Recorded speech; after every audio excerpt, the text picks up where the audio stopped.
Bonjour et bienvenue à tous, ici Angélique d'Invest in French. Aujourd'hui, c'est donc l'épisode numéro 9 de la série de vidéos sur mon portefeuille boursier et le deuxième de l'année 2021. Dans cette vidéo, je vais vous parler de mes achats effectués, de ma vente aussi, ainsi que des dividendes que j'ai reçus. Je vais utiliser mon nouveau tableur, donc pour ceux qui ne sont pas familiers avec, allez jeter un œil à la vidéo faite sur le sujet. Je vous mets le lien en haut à droite. Avant d'aller plus loin, n'oubliez pas de liker cette vidéo, de vous abonner à la chaîne si ce n'est pas encore fait, mais aussi de cliquer sur la petite cloche pour être averti des prochaines vidéos que je mettrai en ligne. Si vous voulez, vous pouvez aussi laisser un petit commentaire sous cette vidéo, ça ferait plaisir. Merci d'avance. Et maintenant, allons voir si les résultats de ces 2 mois sont bons ou pas.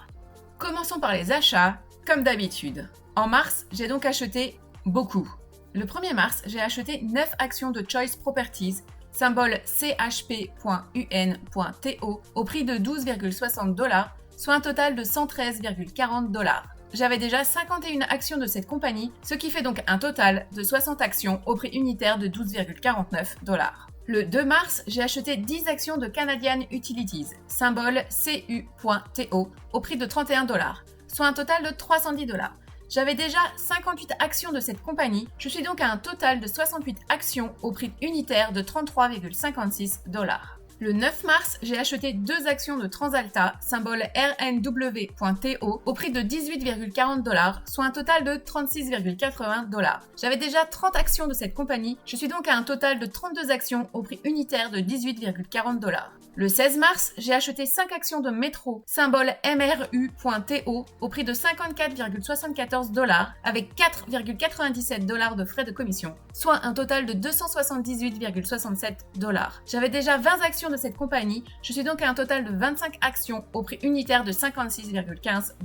Le 19 mars, j'ai acheté 10 actions d'Algonquin, symbole aqn.to, au prix de 19,95$, soit un total de 199,50$. J'avais déjà 13 actions de cette compagnie, je suis donc à un total de 23 actions au prix unitaire de 16,24$. Le 22 mars, j'ai acheté 15 actions de Savaria, symbole sis.to, au prix de 17,45$, soit un total de 261,75$. J'avais déjà 20 actions de cette compagnie, je suis donc à un total de 35 actions au prix unitaire de 14,56$.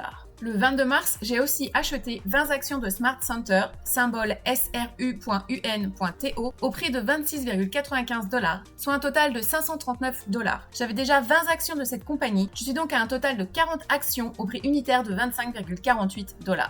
Le 30 mars, j'ai acheté 10 actions de TELUS, symbole t.to, au prix de 25,10$, soit un total de 251$. J'avais déjà 20 actions de cette compagnie, je suis donc à un total de 30 actions au prix unitaire de 25$. Et le 30 mars encore, j'ai acheté 12 actions de Realty Income, symbole O, au prix de 63,50$ US, avec 4,95$ US de frais de commission, soit un total de 766,95$ US, soit environ 965,59$ canadiens. En avril, j'ai acheté, le 16 avril, 5 actions de Algonquin Power, symbole aqn.to, au prix de 20,25$, soit un total de 101,25$. Le 19 avril, 5 actions de Transalta, symbole rnw.to, au prix de 20,35$, soit un total de 101,75$. Le 20 avril, 3 actions d'alimentation Couche-Tard, symbole atd.b.to, au prix de 41,35$, soit un total de 124,05$. Le 22 avril, 10 parts de l'ETF Vanguard FTSE Canadian High Dividend Yield Index, symbole vdy.to, au prix de 37,50$, soit un total de 375$. J'avais déjà en ma possession 20 parts de cette ETF, je suis donc à un total de 30 parts au prix unitaire de 32,27$. Le 28 avril, j'ai acheté 2 actions de Algonquin Power au prix de 20,12$, soit un total de 40,24$. J'avais déjà en ma possession 23 actions de cette compagnie, plus les 5 achetées en début de mois, je suis donc à un total de 30 actions au prix unitaire de 17,17$.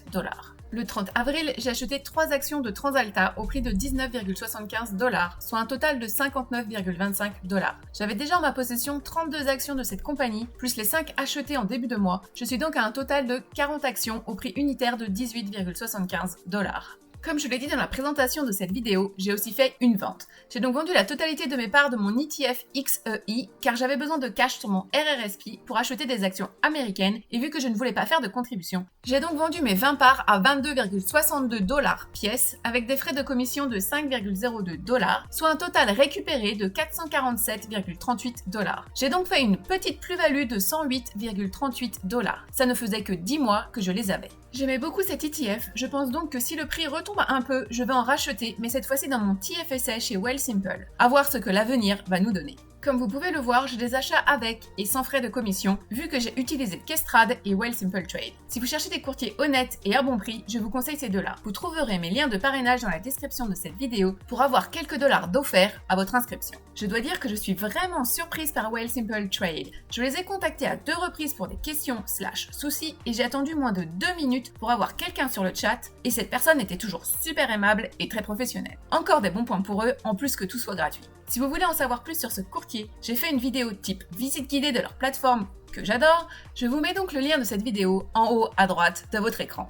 Pour les dividendes que j'ai reçus sur mon nouveau tableau Google Sheet que j'adore toujours autant, j'espère qu'il en est de même pour ceux qui le possèdent aussi désormais. Dans mon TFSA en mars, j'ai reçu 10,20 de Chartwell, 0,54 de Cenovus, 31,54 de Crest West Life, 3,55 de Plaza Retail, 22,14 de Fining International, 0,80 de Savaria, 5 de Metro, 3,15 de Choice Properties, 8,35 de Enbridge, 2,51 de TransAlta et 3,08 de Smart Center.